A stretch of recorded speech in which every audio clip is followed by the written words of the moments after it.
अस्सलाम वालेकुम व्यूअर्स। देख सकते हैं जी, ये 3 मरले का घर है, पुराने 3 मरले। माशाल्लाह से बहुत ही ज़बरदस्त घर है। और ये देख सकते हैं इसका जी बड़ा कारपोच, बड़ी गाड़ी इसलिए आराम से खड़ी हो सकती है। और ये इसका वाटर टैंक। और ये जी सामने इसका ड्राइंग रूम। माशाल्लाह से ऊपर आप सीलिंग वर्क चेक करें, ज़बरदस्त इसका सीलिंग वर्क हुआ हुआ है। और नीचे फ्लोर मार्बल भी ज़बरदस्त इसके अंदर ही लगा हुआ है जी। ये जी इसके साथ अटैच बाथरूम।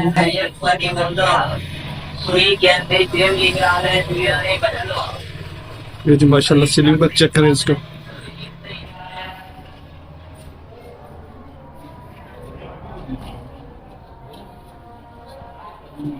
ये जी एक और बड़ा रूम जी इसके साथ, माशाल्लाह से।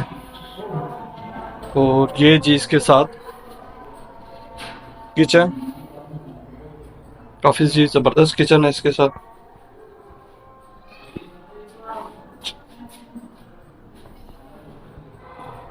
और इसके साथ जी दूसरा रूम, ये काफी बड़ा जी रूम है, बेडरूम है इसका, काफी बड़ा साइज है। और जी माशाल्लाह से आप ऊपर देखें, इसके ऊपर आप एक्स्ट्रा सामान वगैरह आराम से इजली तरीके से स्टोर कर सकते हैं। और ये जी इसके साथ अटैच बाथरूम,